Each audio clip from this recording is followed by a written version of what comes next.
كۆم ها بە هەموو مەکەی ئەو سارەکە سپێن باش نییە ئەتی بە خۆم یەخچار بووم و شەکەم باش پێ ناکرێ و ئەتوو ژێشتان بیستێ و گەورە بی ئینشاءڵڵا ئیشەکان دەکەی دەکەی بەسی سەرەشی لێنەوە هەردووبانێ ئینشاءڵڵا بزانین کوی دەبی بزانین ئەو بیر و مینە چی لێ هاتیە مۆرەکان بزانین نەتەقیە لا باشا دەچین ئینشاءڵڵا بسم الله بەکەمای خوای یا ئەڵڵا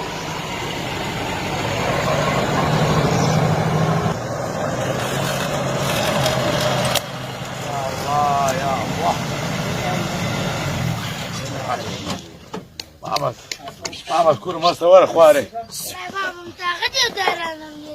ورا خواري ورا خواري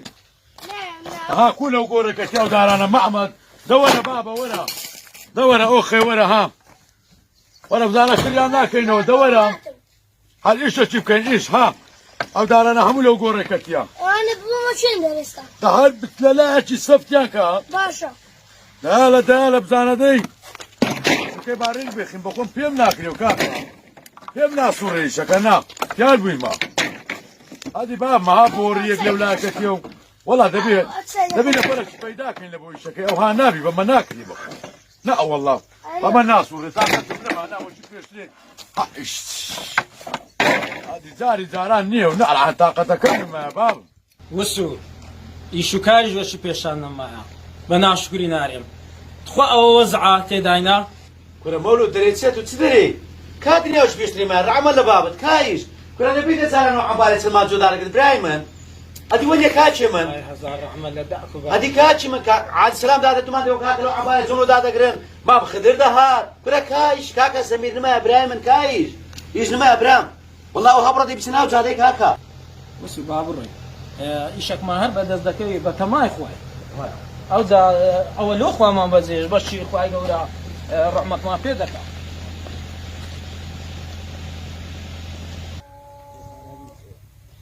الله الله محمد كرم والله وبزع أرز خمس قش براجع اشتيا ها أولا توابرم علي والله والله هيك زور قوربو بقوم ما في ما ناكل بس ما إخوة بزين هند عمله فيها ناكل علي والله يبدون فرع فيها أكل كاكا غني نازاني إيش كمان لوب كاتي كاكا وبقوم بير بيموت وش يشتغل مسكو كيو خوا كريمة ها دور بس ورا صار شو لايدين علي والله دور باب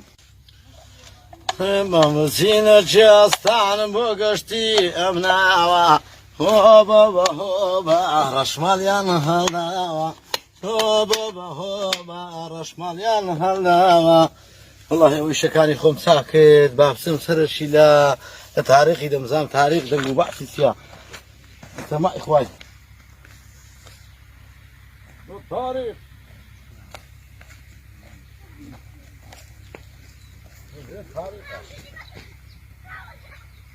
محمد انت مشاكل يا بابا بزانا تاو قيشتيتي ها بابا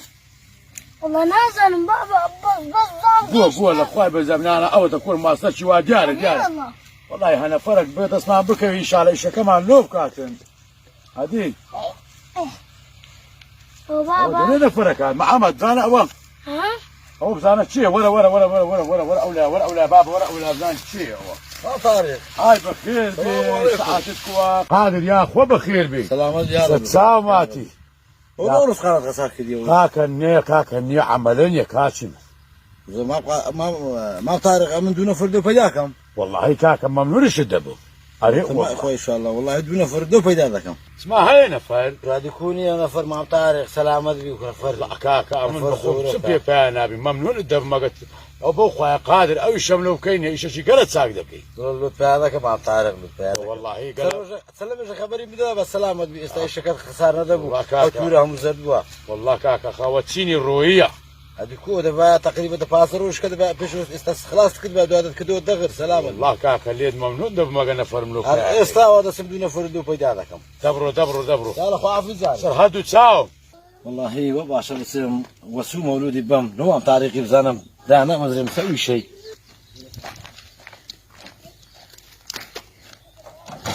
يا الله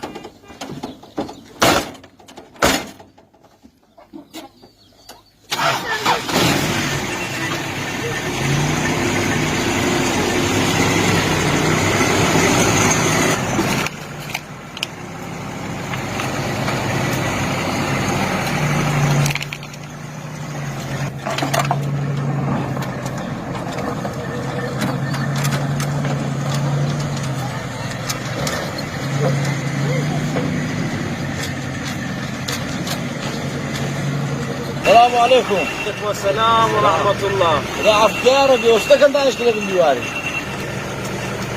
استيقاك بيش والله. سكة قادر بيشن. بيشن ذاك دو ما تعرف شو ما شناي في الديوار سكت ثانية. دورة نفري دو فقير يحتاج بخوي. في نفري يتضم من راس بارديا. داسته وسو هسته خوا دركي لي كردينوا دبابتين او خوا دركي لي كردينوا ايش درسين يشكي دكي باش وين اجريوا برا برو مالي بابا برو مالي اتو برو مالي اما درسين ايش شو سوالي شو سوالي ذاك دورة ورا في شو والله هذا بابا كيف بيناتي سوار بوي وسو شال ما شاب ده كاردري ورا فيش هذا يشكك وكونيا ودرا وسزار فافك وشناي كده شناي بس نفيس تمام هذا ليه خرا بابا ليه خرا والله خوا قد كليب كروها كو ايش مالو بدسكات ورس خش مدار بمو خوا واورش لان باب سيزان وكان ذاك ما خاري باب سي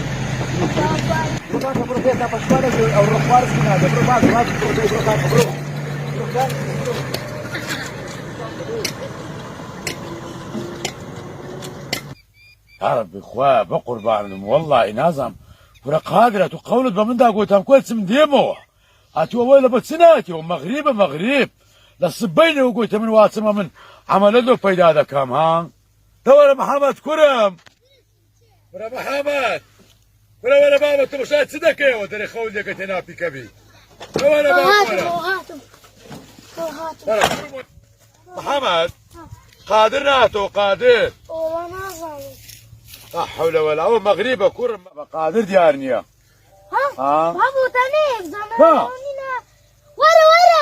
ورا ولا قادروك ولا اي لو خواي بزاد خواي لكرم وقوريتو هات دورة قادروك ولا والله هيدا ردو نفري هنا ولا بام ولا ذاك انا اخواري ايه هو كره عمل بابا ده هو بابا او سارك تواوا تواوا اخواري هذا باشا ده لو زوتر ولا جو ده اخواري عمل بابا مول بين اخواري ايه وسو هو هذا ورا اخواري ده يا الله ابنائي كاو مول كاوا هواش من كاكا هواش من بابا هواش من مستريوا هواش ورا كاكا ورا وكا شوفتنا ما كاكا راود كان مامك تاريخي يدوم تاريخ جهانا تاريخ ولا من أقوم لين يا عفرينا دراوس السلام كا دورة قادر ولا دورة كاكا ولا فرمل السلام بخير عليكم بيه وقادرة السلام عليكم. كاشنا بخير بيه كاشنا باش بابا ساعتك ما تاريخ هو جوز راملو هناك اخو الشكاية في ذاك ليك او انا زلمه اذان او انا بيشن ساعات ما لهم دار كاسبيشن زور كاسبن ايوه هري والله او زلمه ايش كان في راس بيرا كاكا يا اخو بخير بيه خدا سلامتك يا رجل او كاكا نقول الشكاية في ذاك ليك هذه كوفي معنا كاكا اليوم لو زواني هاتينا والله كاكا او عردوباني من او زراعة أري والله كبر هميدين الباب دبي نشتكم دي كاكا ناس قازمك اشتكم دي بالي أورز خاكا قوشتي عازية عم قوي دبي أورز خي عمي هالقرن وببسنو لوجو مرجي روان كان مورد بنت مالك نكاو سلامه وتسيو بنت بدينا كان بتيدي لما ها تصدقوا ترى بنت مالك نكاو سلامه وتسبت بنيتي أري بابا برتا دانا تسيوغو بابا فرت ما نكر دي انا يشكي ده كاين توا او ذا كاكا ناسك اشتك ما بدا دست با يشكي لو بكاين لو قسانه باشترا هذا كاكا ده باشا برام أو تزبكار منو أو يشكو أو تبقاك ناس وأشاف طال لو دين باشا بابا زما طارق من دروم مري. سيشبه منه ما لا أمانتي خواي دابي قالك اللي ممنونم امن خير بسياركم سلسل ستساو يلا وعافيه سلسل ستساو يلا با او بجارك كيف بكاين توا يلا زي اخواني والله وسو تعقرم او زلامه ناقري كنا مولد تسبين كاكا كسابتنا ما يا كاكا واد زاري لقي دروني با ايش كيف كاين كاكا كاسبين ما ابراهيم كاسبين ما قنا والله تمشي سر بوتا شو كابرا ذكم ناخي بس كاكا نا علاجي هستا وسو والله سندي تمشى شكل كم آخر میشەکەی ناگری مشکات خوا و ئەو بژارە وەڵا ئەو بە من ناکە یەقیز دانیشتم پشتم وەختە بتەقی او يشت خوا او سين برغي سرعات كني سرعات مش ماسكا هكا مش ماسكا والله مش ماسكا شكا شکا وەسیە ئەو بژارە ئەو وەسیە پشتم بە پیکاوی دەم وەڵا ئەو بژارەکە لە ناخۆشە قادرەوە ئیش بوو لۆم نیدیتەوە لۆم نوتو اما نمقول اخر سر بوتاچ او كابراي ناغري اتو هذا قلت امسي ايش يبكي كل راس ايش نكاكا كل تفرموا لو عرب سنه او دەبیت تووشی فەقەراتی نەبێت كل كوتوز نابي مولود كوتوز نابي والله شويه تاس بيني لما بوست عزمانه بوست هناك عادي رحمه خوالي بي استوى بوست نشي اديك برايم والله شويه تاس بيني لما بوست عزمانه منيا هو ايش يدخوا قادر ما دي توا يا الله يعني محمد بابا اوه زلمانات شاني هاد ها بابو تاني ولا بوش بيسك برندت يا الله خير كاكا نقول له ايشاتي يا بابي من قالوا فاردانوي كل بوست ماسكا عازي ولا بوست ماسكا ولا بابا يا بس ماشكا مو تدقى نابي استبشك يكون قلت ماسكا كان اصلا دينم اقول شرب سيقو دم في كبيدات زۆر مایش کرد زۆر مایش کرد كورم ايش كذا وهانابي بابي زۆر مایش کرد اصلا بابا اصلا كان اسوي يعني دي باب دي لو دينم دي ايش كيف كان بابا تاخیراتەوە هەتا تواتیۆ نیوە ئیشەکەمان کرد پشتمان دي ژار بابا كات شندر تقول ما كده خلاص ما كده اصلا بابا دي كاكا دي كات سوكر يا بابي من اصلا ايش كيف كان بابا دي بابا كله كان اسيف دي اي دي بابا دي ايش كيف كان كاتش من دي وخي دي بابي من اه كودبي برا مولود نبغى اقم او سلام هناك بوتاچ او سلام هناك تفرموا هنا تو عرب استانك والله قرق ما يشك غرم زان برام كان تينان والله بشت ماشكا بقرعان ودور نبى بشت مع زمان منيا فرموا كذا راح خلاص ما كده هي سنه كده دو قول ما خلاص او ساعات خلاص ده بدي يستاك دي ابو نبغى اقم شو كابرا هناك دي بابڕۆین بڵێ تازە توش بووینە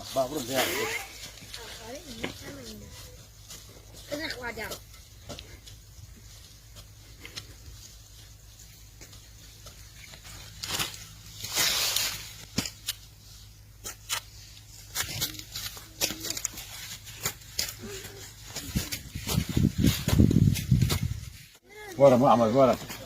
ولا كرم زين الزرام على الشامسة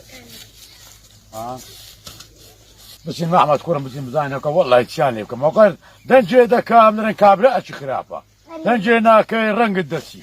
هذي ولا شباب ولا بابا هيوال نقول له ترى هذا بنا حسمانك هذا ترى قدر ما قرر بشار عازي بشار بابا وش انا فايده كذا بشار چەند زمانە فيرك كرم وهاني ئەو بەدارە بە فێرکە بابي من تو جوتي له منك يا بشار له منك بشار كاكا ها بابا بشار بابي والله اوهاني والله بشار والله هاي قادر والله حقيقة قادر يا أنا فرانا باشن نبغى بده أوانا باشن سمبا تقول تێدگۆتم تەواو سمبا نبغى بده بابي من أوهاني بده ناكم والله إيش أنا ما بينو زين حتى خو بدنا يشكي قادر كنجي أوهايا كل بقود تمشاكي كل بقود بريال بدا كنجي إيش أوهايا بابي من چەند جوان هیچ دەکەم قادر كل معمل پشتم ولا لي وقرا ولا أوه ها ما قاعد ادور بشتي مشكله ما قادر شو أوهايا هذا تستمر تعامل فين ولا كاكا بابا ولا بابا رستكان هم هالقران بابي من ودرش باجك اتوهب تعامل بالصبر او انا شبه صبر وكتب يهان ولا قادر والله اوغاني كاشي من ايش كدر اوغالي بابي من كاكا قلت هذا صاني ايش يبكي هذا وتانا والله كاكا تو حملتهم هنا بلدهم هنا بابي نو ئەمە بەراینە ها ئەوە ئیشەکەمان نەکرد تبني بارك اسمع باشا كاكا باشا حق خوتانا دمي دبرو كاكا والله ايش كدر اوغاني لقى بارك بابا قرب بابا ماوەگرە دوای پارە خلطانا يملو تانا هم قتايتو بقادر كاكا بتصير انا وشو شو انا ندبهم اتقول معتلم كاكا هذا معتلم بو عاري شمبروان وانا صغير ساعه مارو مدار قلت باخيرك بابا ساعه مارو من دار السرساوم بس بو عاري شمبرواتن سبقا قادر بيشينان قوتيتيان مار بمار خوينتي يا حرامه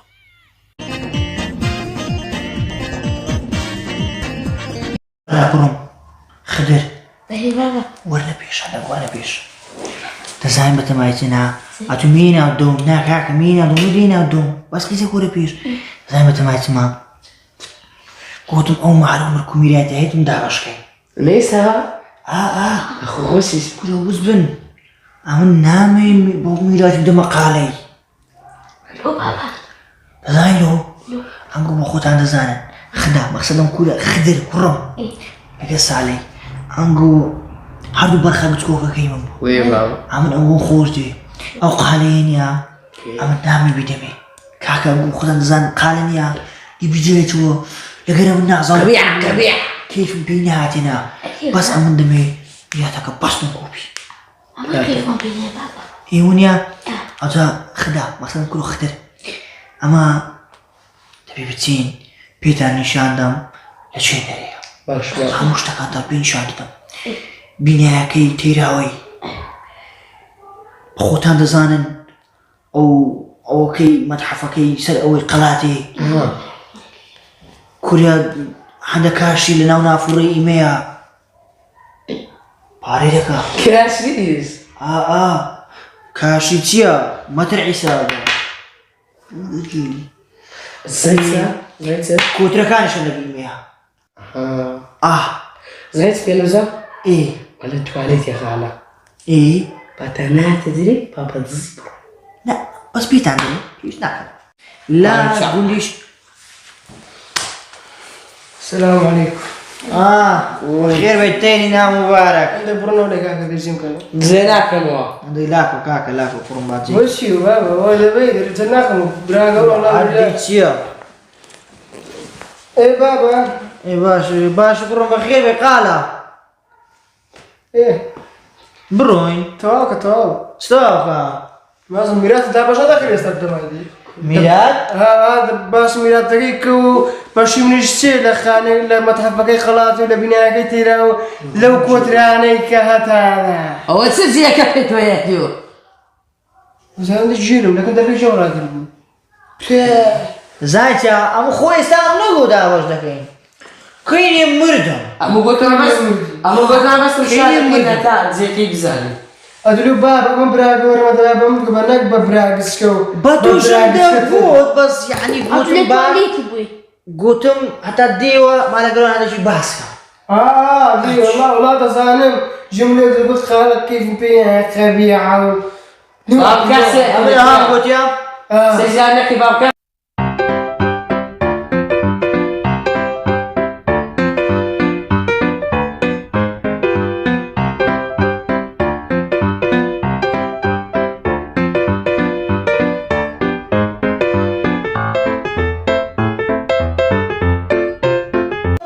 وشرطاتي لسمياتي ولودك نقول أخذتوا وشرب ما ذكي أقعد فرق جوازنا كدنا كذا سميراتي بشرهاتيها أخا ميرادي هندي برالك براي بشربي